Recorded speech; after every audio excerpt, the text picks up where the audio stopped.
Fala pessoal da AgroMinds, estamos de volta para mais um podcast.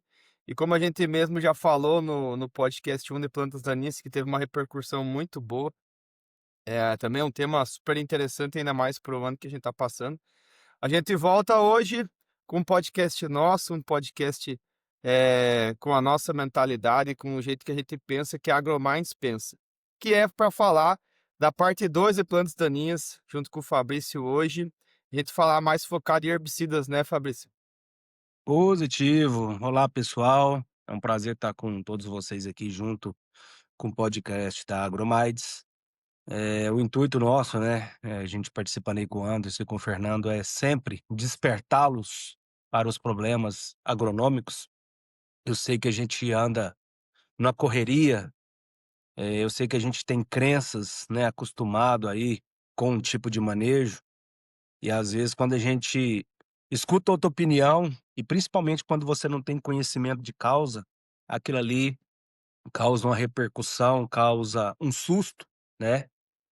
O primeiro episódio aí a gente andou comentando de alguns compostos que o próprio glifosato pode causar na planta, né, e muitos colegas, até mais vivido que a gente, desconhecia esses fatores.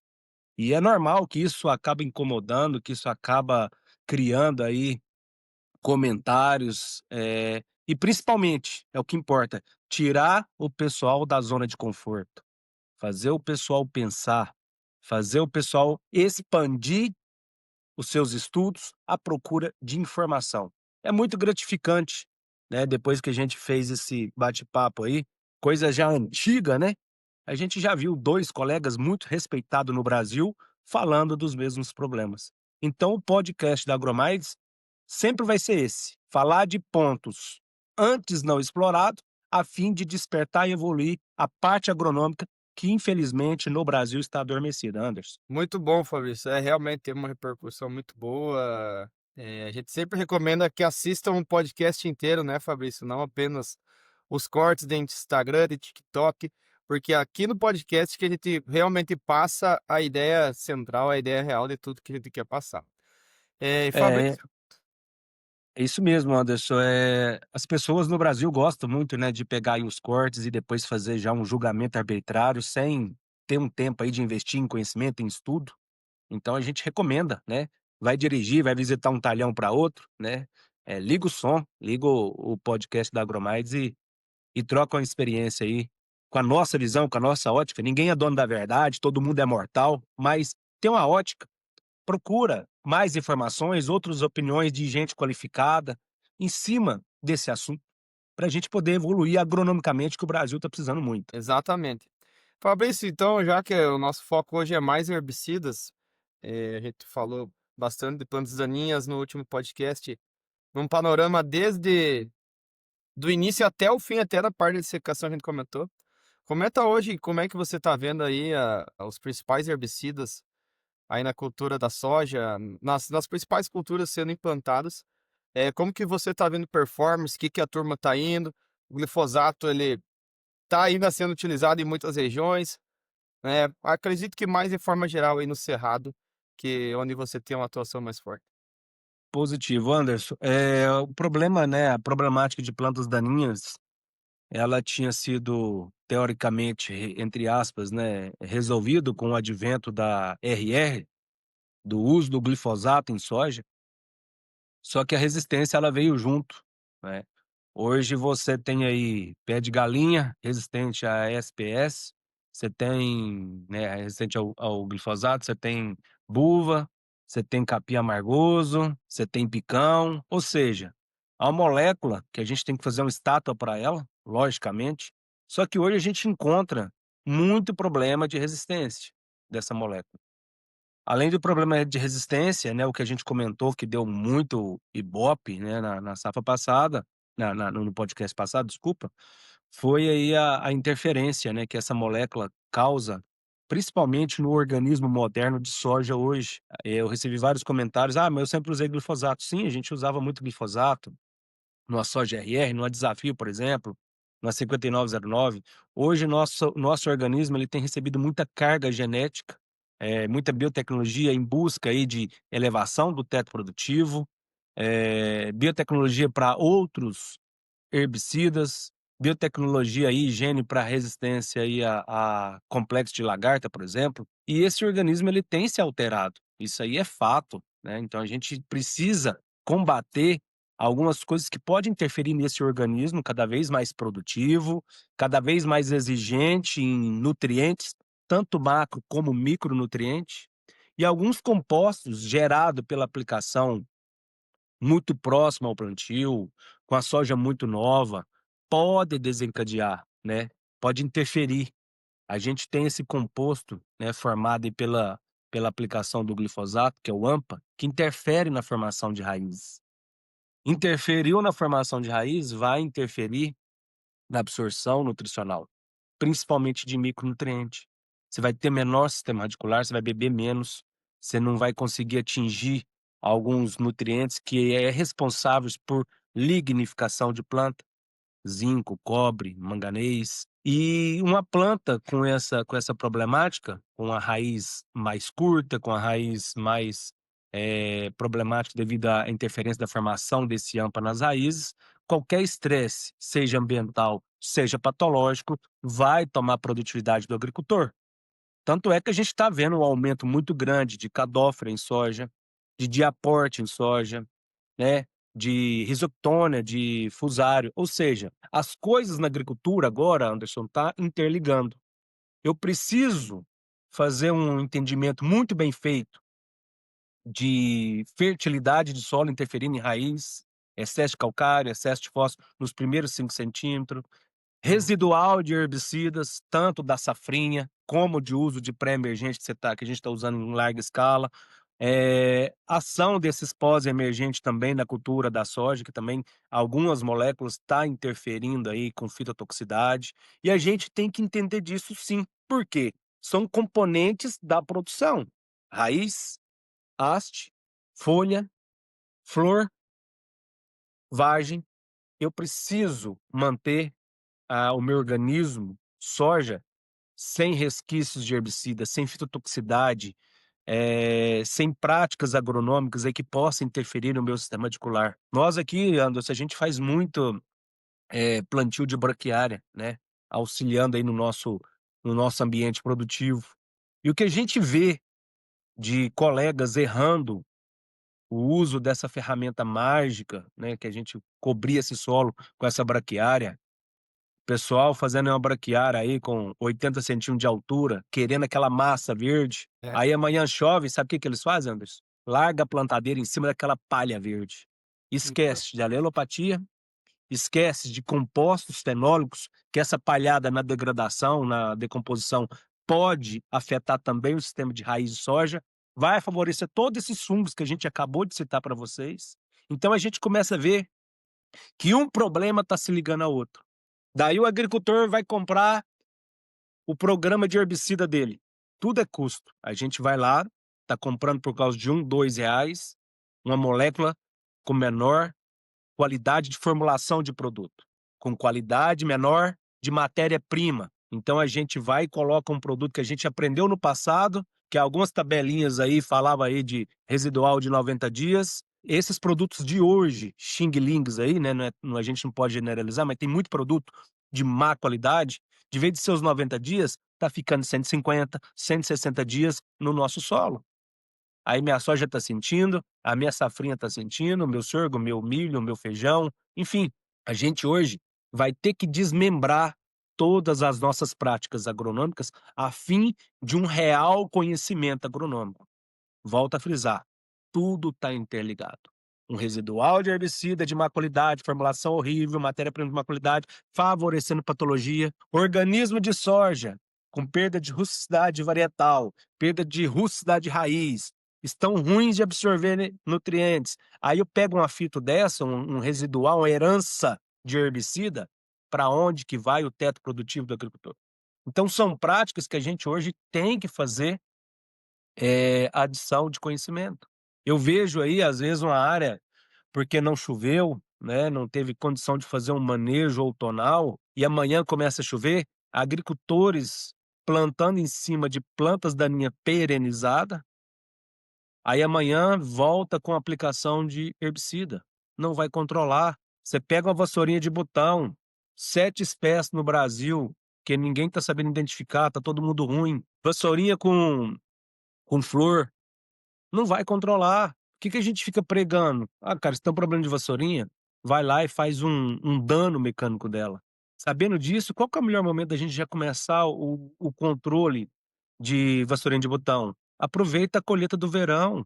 Quando a sua colhedeira passar, rente ao solo, colhendo soja, você vai causar uma machucadura nessa vassourinha de botão.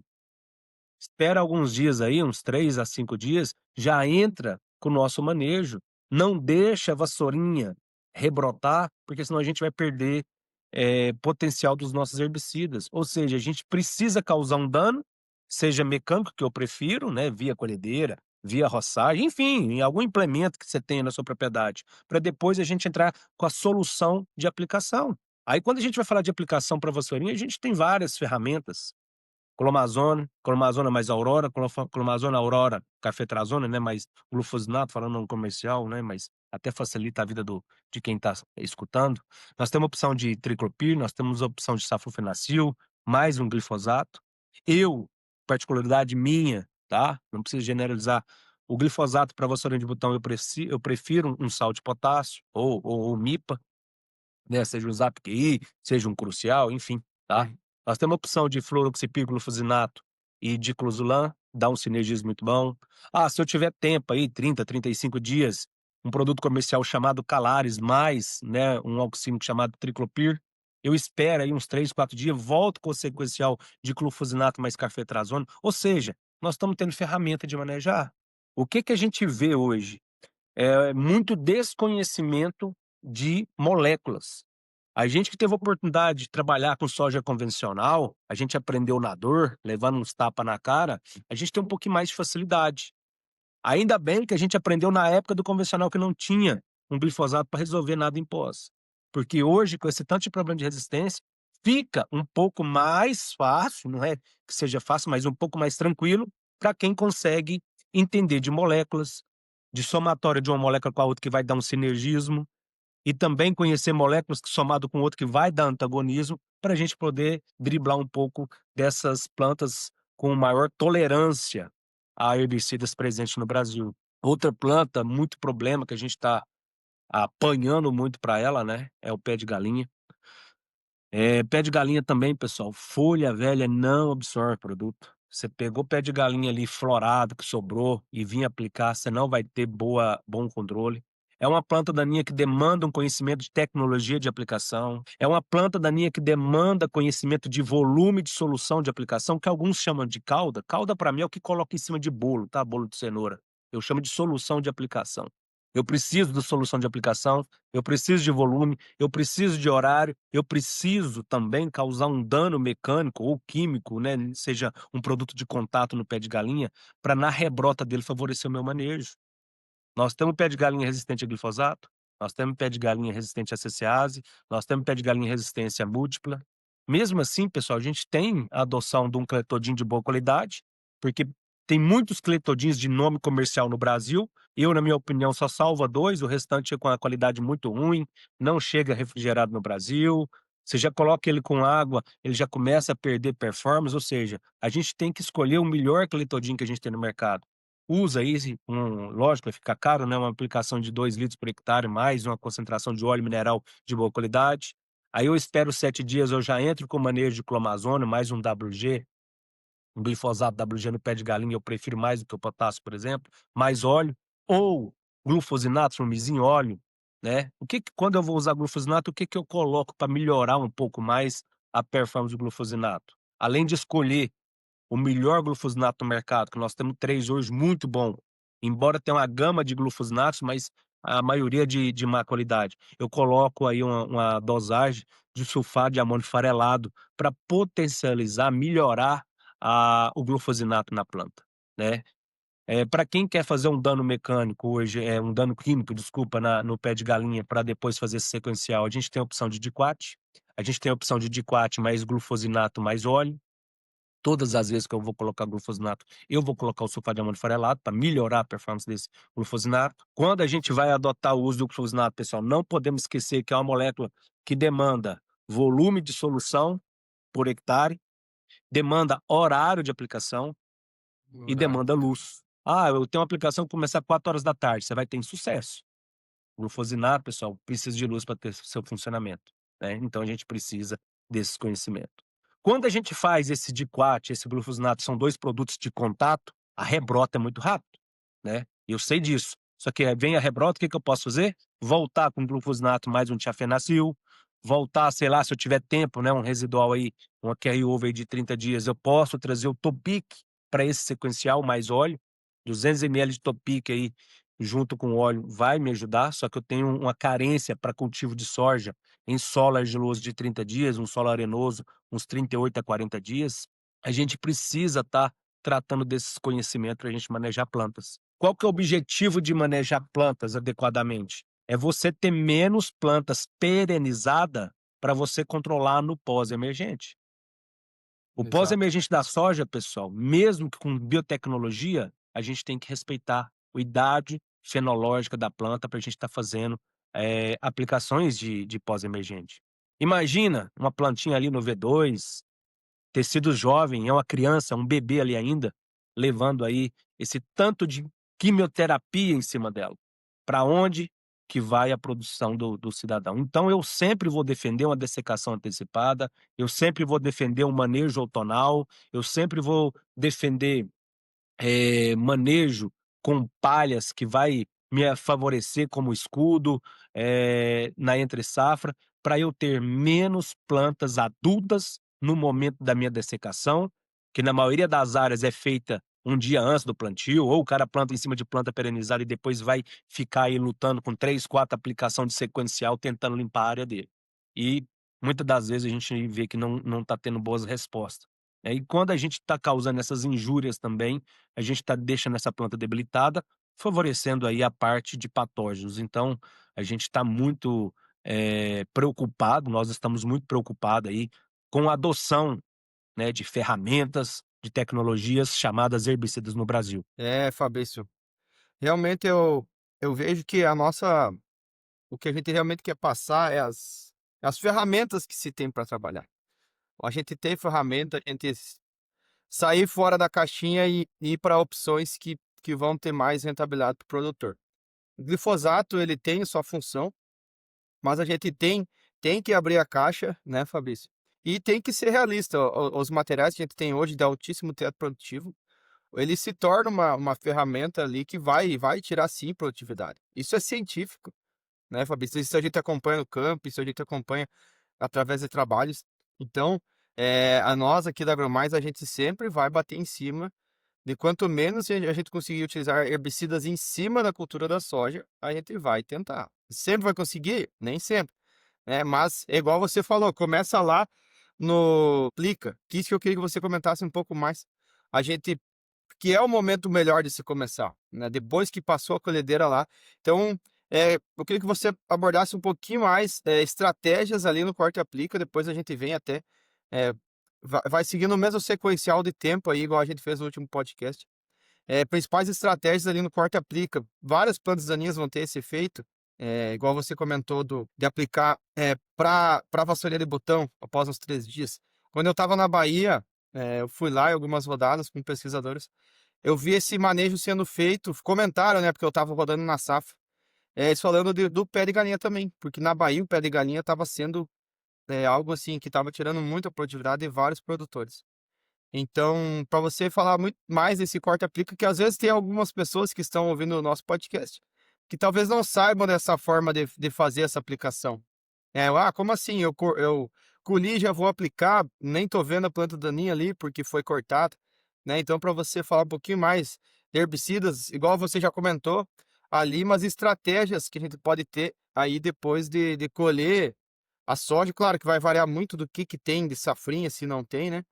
Mas para a gente ter eficiência já no manejo pós-colheita, que eu também venho trabalhando aqui isso, e realmente faz uma diferença muito grande esse manejo outonal, esse manejo entre safra, para que a gente evite chegar igual a gente está hoje, numa safra com época mais seca e ter dificuldade de controlar.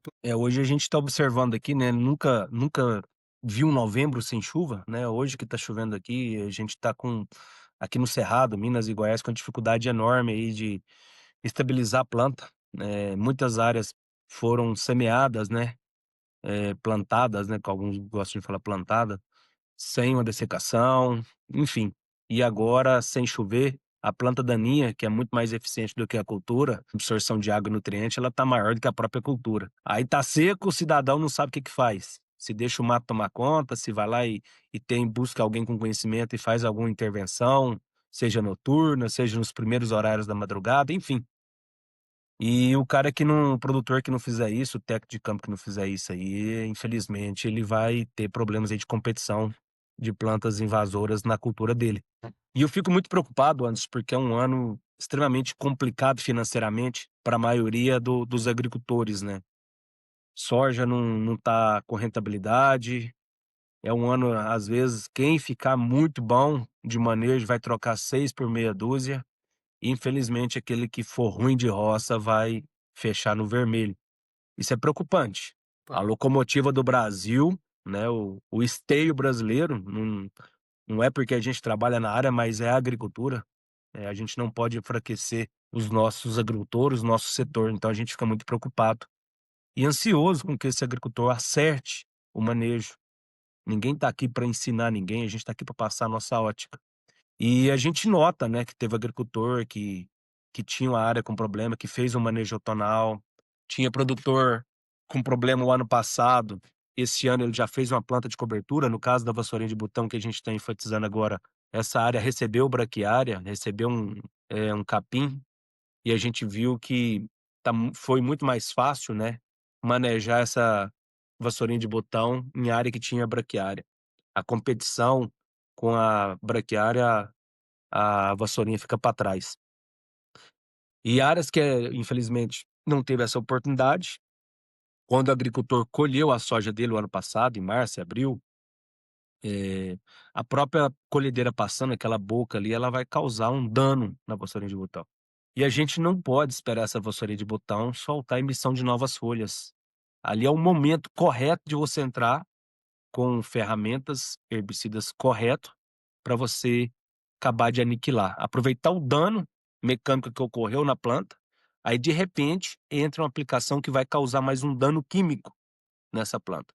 A mesma coisa, você que esteve na Bahia aí sabe. Cara, o dia que você for manejar vassourinha de botão, lembra de agricultores que tem que manejar, algodão no meio da soja. É basicamente aquilo. Tá? O que que a gente evita de usar na vassourinha de botão que tem até favorecido essa vassourinha? Um hormonal chamado 2,4-D. Agora, o fluroxipir, o triclopir, isso aí a gente tem trago para o manejo e dando uma performance muito boa. Aí a gente começa a viajar no mecanismo de absorção dessa molécula pela planta, né, como que vai atingir dentro da planta e a gente consegue já ter um controle. Ou seja, a gente vai fazer o primeiro controle, o primeiro dano que vai causar injúria na planta de forma mecânica. "Fabrício, mas eu passei a colhedeira e ainda sobrou". Cara, volta lá com a roçadeira, sei lá, um rolo faca abastecido com água, pesado, enfim. Nós temos muitas ferramentas químicas hoje. O que que a gente tem que ter atenção? Algumas ferramentas químicas que a gente faz na vassourinha de botão na entre safra, né, então a gente precisa de um período entre o uso dessas ferramentas e o plantio, a semeadura da soja. Quando a gente parte para o uso aí de clomazone, cafetrazona, glufosinato, né, os 3 produtos junto, para dar sinergismo, para ter controle na vassourinha, a gente não tem carência. Mas quando a gente parte para o uso de triclopir, saflofenacil, associado a glifosato, tanto o triclopir como o saflofenacil, a gente tem um residual, né, um período de carência. Dependendo da variedade, né, o triclopir, algumas com 15 dias, algumas variedades aí sem tecnologia, 30 dias, 32 dias. Saflofenacil, em torno de 7 a 11 dias, dependendo do ambiente produtivo, um solo mais arenoso, a gente resguarda um período um pouco maior.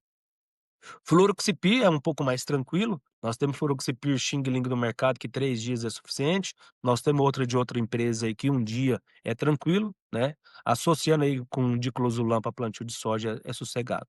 Quando a gente parte para associação, né, de atrazina mais mesotrione de um produto comercial chamado Calaris, que está amplamente utilizado aí, tanto para buva como para para vassourinha de botão, a gente tem associado, né, esse Calares com triclopir, e a gente também está respeitando aí em torno de 32 dias entre o uso de Calares e o cultivo da soja, né. Então a gente tem que estar com essas informações frescas na nossa cabeça para a gente poder, usufruir, com mais tranquilidade e não ter problemas de carry-over, um problema de fitotoxicidade na cultura da soja que vai ser implantada depois. No caso do pé de galinha, a gente tem feito algumas associações também, como MSMA, Diuron, eh, o Metribuzin, que a gente também tem um período aí de carência, né, que a gente respeita o uso, entre o uso e aplicação e o plantio de soja, a gente também demanda um período aí de carência em torno aí de 30 dias, por causa de algumas moléculas. O Metribuzin que está ganhando muita força, a gente tem respeitado aí, em torno de 5 a 7 dias, e já tem o Metribuzin já com tecnologia embarcada, que aí é tranquilo a gente fazer a aplicação depois do plantio. Então são práticas, Anderson, que a gente precisa tomar nota, que a gente precisa de conhecimento, porque às vezes a gente vai, tomar a mão, né, de fazer uma aplicação de herbicidas, sem um conhecimento prévio, a nossa cultura vai sofrer um problema de carry-over, né, então às vezes o agricultor vai ter um prejuízo. Essa safra a gente está cansado de receber fotos, né, que a gente deixa o telefone da gente onde a gente vai, e muitas pessoas têm nos mandado materiais, né, soja com fitotoxicidade. Recentemente a gente recebeu da área da Bahia uma empresa que recomendou, né, o uso de diquat mais armicabazona no plantio aí da soja. E a gente sabe da amplitude de intervalo entre dias do uso de armicabazona no plantio de soja. Infelizmente foi algo que passou batido diante desse recomendante aí e arrebentou aí em torno de 600 hectares de pivô de área irrigada do agricultor. Voltando naquele assunto, né, um ano extremamente complicado, difícil como tá essa safra 25, 26, não pode aceitar um erro grosso desse aí. Eu gosto de falar, Anderson, que você não precisa entender de herbicida, mas você precisa ter medo, ou no mínimo, respeito de herbicida, porque assim, o desastre pode ser muito grande. Entendi, Fabrício. Tem muita tecnologia no mercado e, igual você mesmo falou, muita a onda dos genéricos cada vez mais forte, muita coisa saindo do nosso nosso controle, né, Fabrício? Você que trabalha muito forte nessa parte de entender de formulação, de testar produtos. Você tem uma bagagem muito boa para poder falar aí, que tem muita diferença entre de produto para produto, né? Você sempre comenta nos grupos com a gente sempre agradece a tua participação, contribuindo realmente com produtos que fazem a diferença. E agora acho que um outro assunto que a gente poderia falar, Fabrício, que talvez ainda dependendo de algumas regiões, acredito que o plantio está mais para a reta final, vai variar da região, né, isso é muito variável. Mas a gente falar de pré-emergente, acredito que a gente falar de algumas moléculas de pré-emergentes aí que são ferramentas excelentes também para a gente trabalhar e tem moléculas aí que a gente tem que podem contribuir demais com o nosso sistema. Falar dos principais pré-emergentes que tu gosta de trabalhar aí, né, das moléculas, e para as principais plantas daninhas que tem tirado aí um pouco o sono do produtor brasileiro. Positivo. Anderson, é muito importante essa pergunta de pré, né, pré-emergente, primeiro ponto, para a gente escolher ele, a funcionalidade dele no banco de sementes que a gente tem, esse é o primeiro ponto. Segundo ponto que a gente defende muito, é a qualidade do pré-emergente. Esse ano, principalmente, a gente está vendo muita diferença de algumas fumeoxazinas do mercado. Problema de fita acentuada em soja, problema de fita acentuada em milho, a nossa região planta muito milho verão, Anderson. Já plantou mais, mas ainda planta, mas é um problema de fitotoxicidade muito elevado. Então, quando a gente vai escolher, né, um pré-emergente, além da gente fazer adequação do ativo ou dos ativos, né, porque hoje você tem a opção de escolher um pré-emergente com uma molécula única, que eu acho que, já não tem tanta efetividade, né, pelo tanto de problema que a gente tem, e como você tem a opção de escolher 2 ou até 3 moléculas, né, trabalhando aí de forma sinérgicas dentro do produto. Então, quando a gente vai escolher, a gente vai sempre lembrar de fazer um levantamento florístico do talhão do agricultor, reconhecer quais as plantas daninhas que estão lá, para a gente recomendar as moléculas que têm efetividade na sementeira dessa planta que está lá, a fim de diminuir o banco de semente. Esse é o fundamento do pré-emergente. Outro ponto que a gente frisa bastante, a gente vai escolher o pré-emergente que agrida menos a planta de soja. Todos os herbicidas têm uma ação, né, não são 100% seletivos. Então a gente vai escolher o que vai interferir menos na planta, da cultura que a gente vai instalar nesse momento. E não podemos esquecer que esse pré-emergente, ele tem que ser mais seletivo para a cultura desse momento, só que para a safrinha que vai vir, ou para a planta de cobertura que ainda vai vir pós essa soja, pós esse milho no verão, ele também tem que ter uma seletividade, ele não pode interferir de forma tão drástica também na próxima cultura. Isso aumenta a nossa responsabilidade como recomendante. Somos nós que vamos recomendar, que vamos assinar. Somos nós que vamos solicitar a compra e execução de aplicação dessas moléculas no nosso talhão.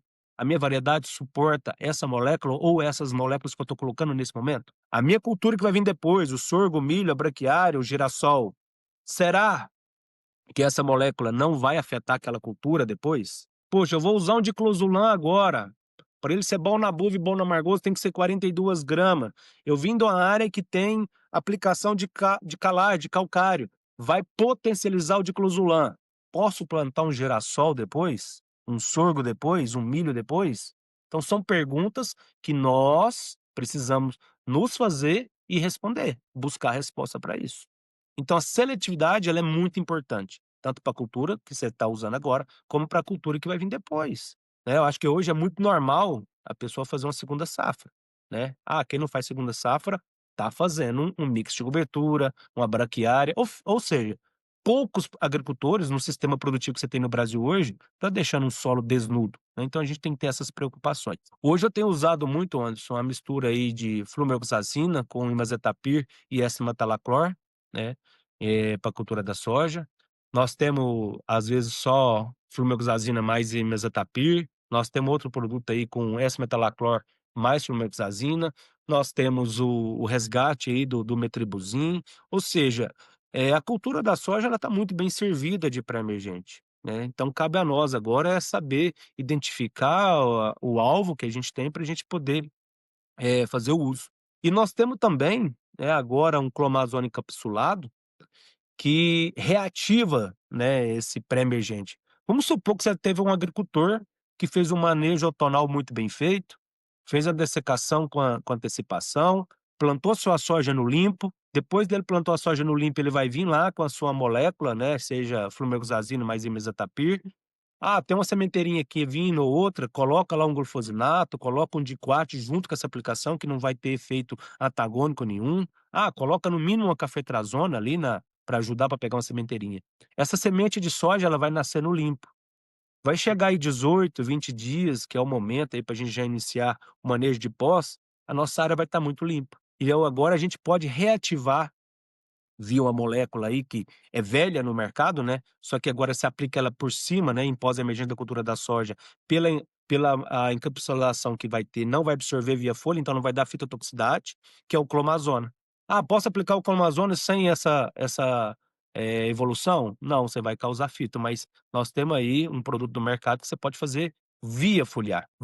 Se tiver uma sementeirinha já nascendo, porque ele é um inibidor de HPPD, né, de síntese de caroteno, ele vai dar uma branqueada na planta, só que o pré-emergente que é o fundamento de usar essa molécula, vai funcionar.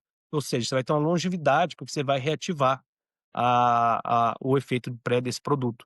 Junto com esse produto aí que vai interferir na síntese de caroteno, né, ele é um HPPD, eu posso ser um pouquinho mais esperto e colocar outra molécula junto, seja um Imazetapir, seja um Fomesafen, seja aí, até o próprio glifosato, né, junto para às vezes, em outro mecanismo de ação, essa planta que vai sofrer aí com a síntese caroteno afetada, esse outro modo de ação ajuda, né, a matar essa planta. Se a gente deixar só por clomazone, ele vai branquear, depois de 3, 4 dias a planta recebe sol, ela vai voltar a fazer essa atividade, então ela recupera. Só que o efeito pré-emergente dele vai funcionar. Ou seja, você vai ter uma soja fechando no limpo, então a gente consegue aí ganhar mais aí uns dias de soja sem a competição de plantas daninhas. Logicamente que é moléculas também que a gente tem que pensar, né, no sorgo, no feijão, no Exato. milho que vai vir depois do uso, né. Essa molécula encapsulada aí com essa tecnologia, com essa inovação, é bem segura em nossos testes, no nosso ambiente aqui de Minas, logicamente que na Bahia, no Piauí, nós vamos ter que fazer, estudos, mas aqui para nossas condições de solo e de ambiente, 90 dias é tranquilo para cultivo de milho, de sorgo, né. Uhum. Para girassol que a gente planta, para feijão, em torno aí de 60 dias para feijão é bem tranquilo. Ou seja, nós temos muitas ferramentas hoje para a gente estar podendo utilizar. Eu volto a frisar, né, no caso dessa Clomazona com tecnologia, o mercado quer aproveitar o nicho. Tem um monte de ferramentas aí com princípio ativo igual, mas qualidade de matéria-prima muito ruim, formulação muito ruim, que não está dando a performance do jeito que a gente pede de um produto aí do mercado de uma empresa de qualidade. Então a gente tem que ter muita atenção, né, de comprar um produto que venha embarcado dentro do frasco, dentro do galão, formulação que agride menos a planta, que consiga fazer a finalidade, matéria-prima de qualidade, que também não vai te causar outro problema exterior. Exatamente, Fabrício. Acho que você posiciona muito bem até o próprio uso de tecnologias, eh, antigas que ficaram modernizadas e têm um uso que aplica muito bem. Eu também tenho trabalhado dessa forma, tenho tido excelentes resultados. Igual você mesmo falou. Gente, isso aqui a gente fala aqui baseado em muita coisa, a gente viu em testes que a gente tem nas nossas realidades. Não dá para pegar, né, Fabrício, às vezes alguma informação que a gente dá, que a gente testou, e sair fazendo por aí não, né, acho que não é essa a ideia. A ideia é a gente trazer ferramentas, trazer informações que muitas vezes o produtor, o agrônomo que está escutando, ele pensa: "Não, vou fazer isso, deixa eu testar na minha realidade, deixa eu testar no meu solo". A gente sabe que cada produtor, cada fazenda é um ecossistema diferente. Então, fica aqui a nossas dicas, né, para quem estiver ouvindo a gente, pegar essas informações, abrir a cabeça e levar essa informação para o produtor e juntos, o produtor também, fazer isso e testar nas suas fazendas. Fabrício, outro ponto também que tem sido cada vez mais recorrente, a gente tem produtos de formulação pronta e com a onda dos genéricos, dos produtos Xing Ling também, a gente tá enfrentando muita mistura. Pega, não, vou pegar o flumetazino, pegar o S-metalaclor, vou pegar o Mazatapir de empresas que eu nem sei muitas vezes de onde que vem e mistura isso e joga no campo ali. Igual o nosso foco é falar bastante de herbicida aqui. Eh, Queria que você comentasse se você tem trabalhos, o que que tu tem acompanhado. Eh, Talvez até um ponto de atenção de estar pegando, várias marcas até muitas vezes desconhecidas, fazer toda essa mistura e muitas vezes comparar com produtos que a gente já tem essa tecnologia embarcada, já com formulação pronta, de empresas idôneas. Sem falar a empresa, é claro, mas tu passar uma análise aí do que tu tem visto, do que tu tem acompanhado, se tem eficiência, se perde eficiência, se já tem às vezes até casos mais perigosos. Então, assim, acho que, falar um pouquinho dessa questão de formulação pronta, de tecnologia embarcada e também até de mistura de vários ativos aí, depois coloca no tanque, o que que vai, né, gerar de resultado depois lá no na ponta que é o nosso solo, que são as nossas plantas. É fantástico sua pergunta, Anderson. É muito comum, né, a gente recomendar aí um produto e o agricultor procurá-lo na bula e falar: "Poxa, esse produto é Mazetapi e Flumegoxazina". Fica lá X reais, eu vou comprar a Flumegoxazina Xing Ling, vou comprar Imazetapin Xing Ling, vou misturar os 2 e vou colocar no tanque e vou ter a mesma performance. Não tem, eu já cansei de testar isso. A isomeração de molécula, a qualidade de formulação, os inertes utilizados lá para conseguir, complexar essas moléculas é totalmente diferente de você colocar lá no tanque as moléculas isoladas, né. Ah, para baratear custo, eu vou pegar lá um Flumegoxazina WG que é mais pobre do que uma formulação, enriquecida, não vai funcionar. Outro risco que a gente tem, lógico, né, você colocando essas moléculas de forma separada, ela tem uma eficiência em pré. Só que se você colocar esses produtos de alta tecnologia de formulação do lado, você vai ver que a longevidade, que a residualidade do pré-emergente no banco de daninha, ela é superior. Isso aí é ensaios que a gente faz a vida inteira, é bem superior do que a gente montar lá na propriedade. E outra coisa, às vezes você tem dentro do galão, né, a 2 moléculas lá isomerada com inerte adequado, que lá na mistura de tanque do agricultor ele não tem, tecnologias para fazer isso aí lá, ou seja, ele simplesmente coloca no tanque. Só que no tanque às vezes teve um foliar, às vezes teve um inseticida que vai reagir também com essas moléculas soltas dentro do tanque, ou seja, isso acaba, trazendo uma performance do jeito que a gente não precisava. E às vezes pode Hum, potencializar até mesmo a fitotoxicidade. Eu falei agora há pouco da flumoxazina usada nesse ano. O que a gente tem de reclamação de flumoxazina sem qualidade, que deu fito na soja, que deu fito no milho, e quando o agricultor vem me perguntar para mim usar essa molécula, cara, é 7 dias antes do plantio da soja. Não, mas no produto comercial você pode plantar e aplicar. Sim, porque ele tem alguns safes, ele tem alguns inertes que te favorece isso. Só que na molécula isolada do jeito que você está fazendo, vem um volume de chuva, carrega essa molécula para o suco de semeadura, vai aniquilar o meristema da sua soja, vai queimar a sua soja, os cotilédonos da sua soja. Ou seja, vai ser mais vilão do que benéfico para você. Então a gente tem que ter muito cuidado nessas misturas de tanque que a gente faz na propriedade do agricultor. Pode fazer? Pode, mas faça 7, 11 dias, dependendo do tipo de solo, antes do cultivo da soja.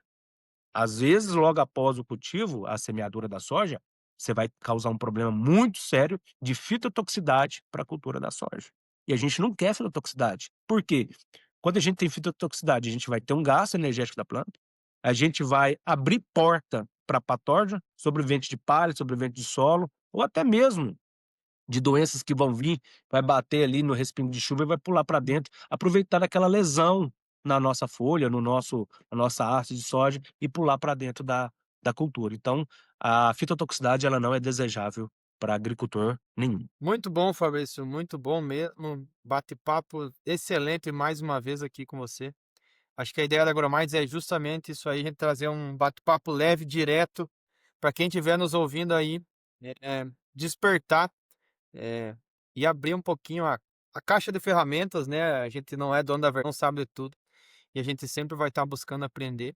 Mas a nossa ideia é justamente levar isso aí, eu, você, o Fernando Warpechowski e todos os nossos convidados que a gente traz aqui para agregar, é deixar um conhecimento aí para a turma aí buscar e correr atrás e ajudar a evoluir a nossa agricultura brasileira.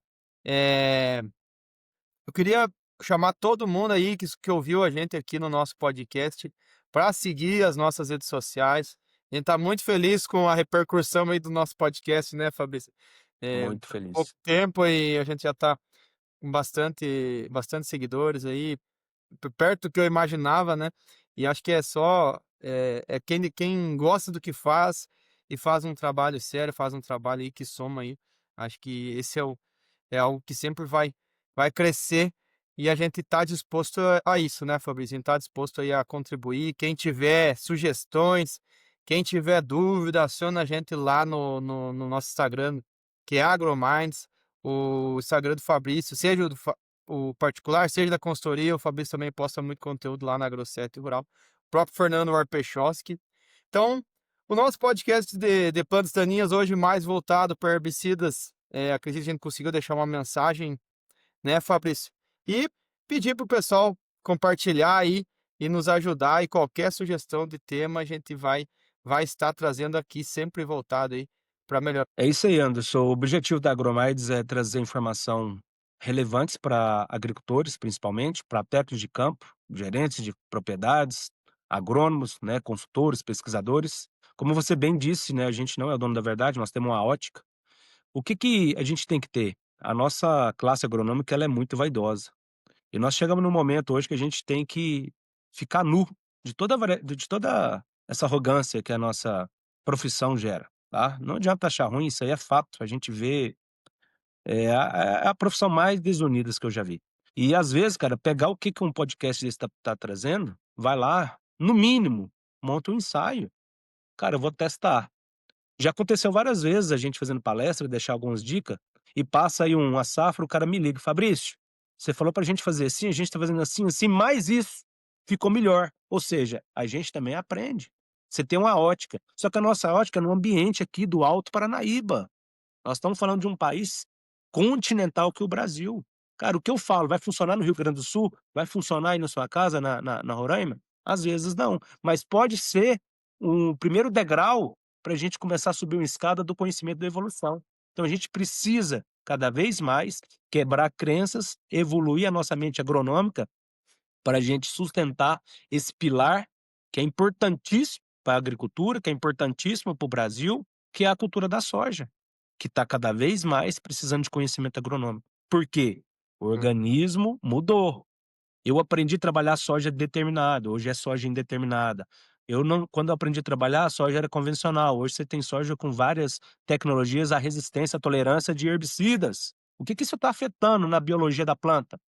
Que vai ser também um assunto que a gente vai debater aqui, inclusive trazendo o Fernando junto, que aí vai ter uma discussão daquelas assim, de fazer a gente pensar: "Poxa, eu não sei de nada". E é isso mesmo, a agricultura ela muda muito. Se você fazer um exercício aí agora, Anderson, fechar seus olhos e lembrar 5 anos atrás, o que que a gente recomendava, o que que a gente fazia, quais eram os nossos problemas. E hoje você abre o olho e fala: "Poxa, o que que é o meu problema hoje?". O meu uhum. problema aqui hoje não é mais ferrugem, ela chega, o meu problema aqui hoje é mancha, é fitotoxicidade, é plantas daninhas que hospeda a bicharada, que hospeda patógeno, ou seja, está tudo interligado. A gente só vai conseguir ser agricultor de volta, ser agrônomo de volta, se a gente tiver conhecimento a partir de agora, porque a agricultura mudou. Show de bola, Fabrício. Valeu, pessoal. Valeu, turma. Até o nosso próximo podcast.